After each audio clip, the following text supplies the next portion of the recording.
Welcome to Compassionate Wisdom. Have you ever met someone at exactly the right moment, as if life itself had orchestrated it, or felt an eerie sense of familiarity? When meeting someone new, these moments may seem like mere chance. But what if they are part of a deeper spiritual design, weaving together the story of your life? In today's video, we'll uncover the timeless Zen truth. People don't come into our lives by chance. Through captivating stories, profound Buddhist teachings, and actionable insights, you'll learn how every encounter, whether brief or lifelong, plays a meaningful role in your spiritual journey. 1. People do not come into our lives by chance. In Buddhism, the principle of pradityasamutpada, interdependent origination, teaches that everything in life is intricately connected. No encounter is random. Each person we meet, whether briefly or for a lifetime, plays a part in our story. Some bring joy and inspiration. Others bring challenges and lessons, but all contribute to our growth.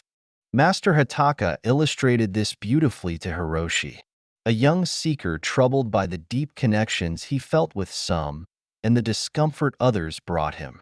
Imagine your life as a garden, Hataka said. Every person you meet is a seed. Some bloom as vibrant flowers, filling your days with color and fragrance. Yet their presence is fleeting. Others grow into strong, enduring trees, offering shade and shelter through life's storms. Each seed, whether fleeting or lasting, carries a purpose. This perspective invites us to embrace all relationships, even those that bring pain. The people who hurt us, Hataka explained, are like sharp stones on the path. They refine us, strengthening our resilience and wisdom.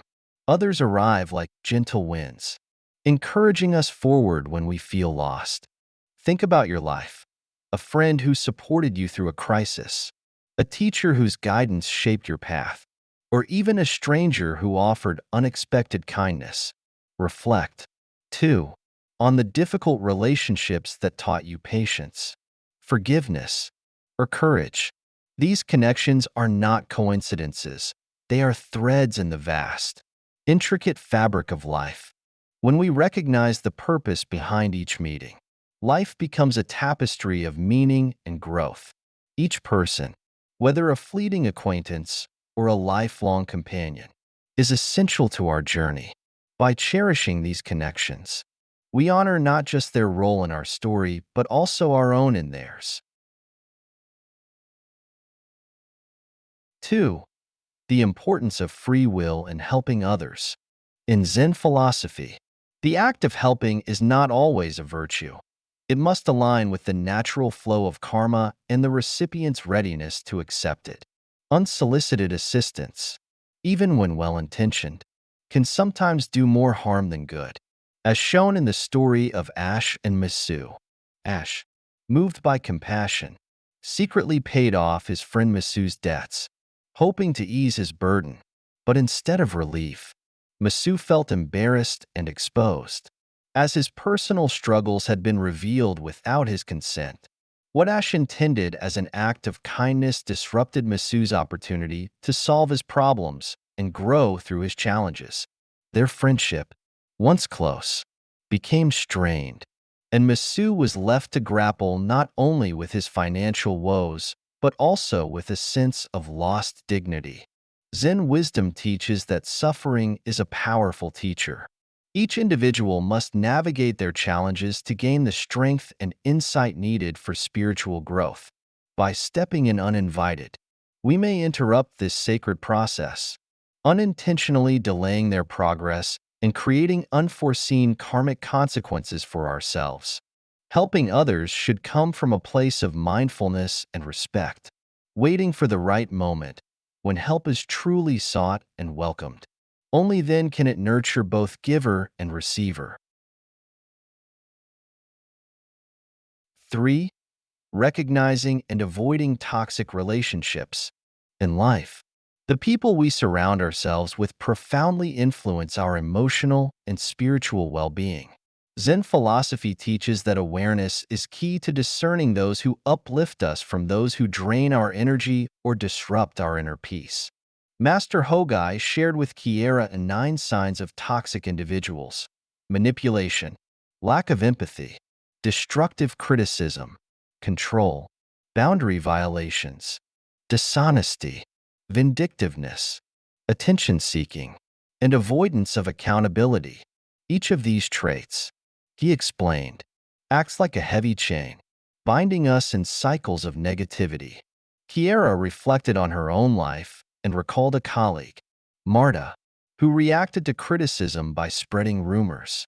Hogai encouraged her to view such individuals not only with caution but also with compassion. Before you distance yourself, ask, what pain or past hardship drives their behavior? Can it be healed without harming yourself? However, compassion does not mean tolerating harm. The master stressed the importance of boundaries. Protect your peace by learning to say no. By doing so, you free yourself to cultivate relationships that inspire growth and harmony. In recognizing toxic patterns, we empower ourselves to choose wisely. By surrounding ourselves with kindness and integrity, we create a sanctuary for spiritual growth, free from unnecessary discord. 4. The transformative power of forgiveness. Forgiveness, in Buddhist philosophy, is not merely an act but a profound state of liberation, both for ourselves and others. It is the ability to let go of resentment, allowing compassion to take its place. The story of the merchant and the Buddha illustrates this transformative power. Consumed by anger, the merchant spat in the Buddha's face, expecting retaliation. Yet, the Buddha remained serene, his calm demeanor reflecting an unshakable inner peace. There is nothing to forgive, the Buddha later explained when the merchant sought his pardon. You harmed no one but yourself. This response shattered the merchant's perception of forgiveness. It was not an external act of absolution, but a mirror reflecting his own need for healing. Forgiveness, the Buddha showed, is not about condoning harm or seeking justice. It is about releasing the grip of anger and freeing ourselves from the chains of the past. Buddhist teachings remind us that forgiveness begins within. When we stop clinging to resentment, we create space for compassion to flourish. This act not only transforms our hearts, but also inspires growth in those who've wronged us, inviting them to reflect and change. True forgiveness is both an offering of peace to others and a path to inner freedom. 5. Balancing kindness with wisdom. Kindness, a cornerstone of spiritual practice, is only as powerful as the wisdom guiding it. While generosity nurtures connections, unchecked kindness can deplete our energy, enabling exploitation and hindering our growth.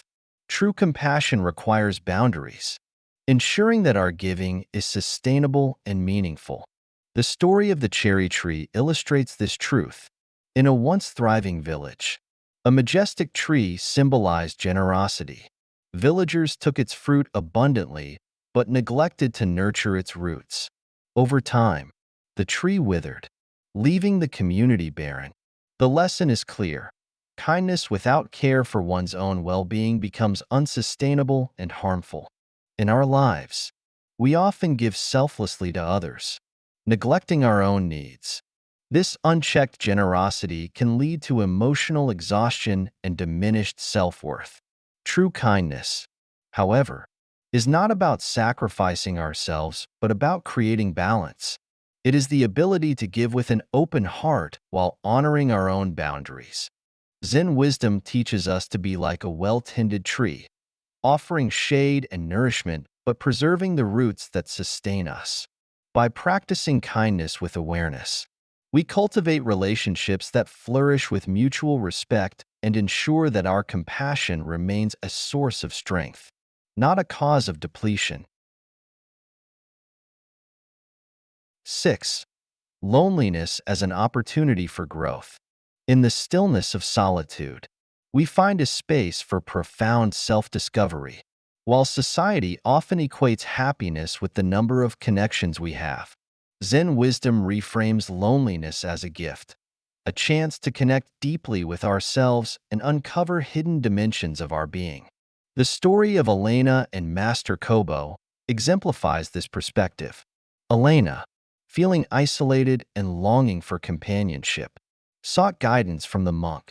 Kobo gently explained, "True happiness doesn't come from the number of friends you have, but from the depth of your relationship with yourself and a select few who truly matter." He likened solitude to a mirror, reflecting back our authentic selves, unfiltered by the noise of others' expectations. In solitude, we find the freedom to explore passions, develop resilience, and embrace individuality. It becomes a fertile ground for personal and spiritual growth. Elena realized that her moments alone, once filled with sadness, were opportunities to nurture her interests, like stargazing, which brought her immense joy. Zen teaches us that the quality of relationships outweighs their quantity. Solitude, when embraced, helps us foster deeper connections with ourselves and with those rare individuals who truly enrich our lives. Loneliness, then, is not a void but a doorway to wholeness. 7. Overcoming negative influences. The relationships we cultivate shape the harmony of our lives. However, some connections disrupt our peace, acting as shadows that obscure our light. Zen philosophy calls us to recognize these influences and protect our inner sanctuary with wisdom and mindfulness. Master Aizen shared 8 signs to discern harmful individuals: manipulation, destructive criticism, social isolation, defamation, sabotage, invasion of privacy, espionage, and physical or emotional threats. Each behavior, he explained, is like a poison, subtle at first but capable of eroding our confidence and clarity over time. Consider the story of a virtuous craftsman whose rival sabotaged his work, ensuring he could not succeed. Though the craftsman's skills were undeniable, the repeated interference stifled his progress.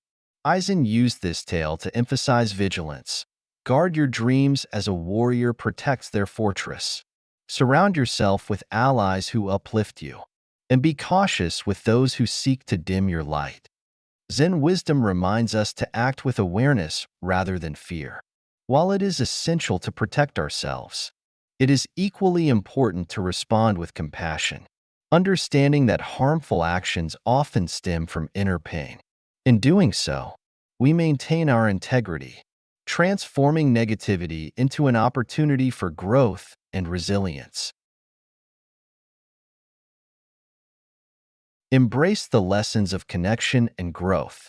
As we reflect on these timeless Zen teachings, we uncover profound truths about the essence of human connections. Relationships are like seeds, planted to help us grow in ways we might not immediately understand. The importance of respecting free will and offering help reminds us to honor the sacred journey of others. The transformative power of forgiveness teaches us to release burdens that weigh on our hearts. Kindness, balanced with wisdom, strengthens both the giver and the receiver. And solitude, when embraced, becomes a wellspring of self-discovery and resilience. Each person who enters our lives leaves an imprint, some as fleeting as petals in the wind, others as steadfast as the roots of an ancient tree.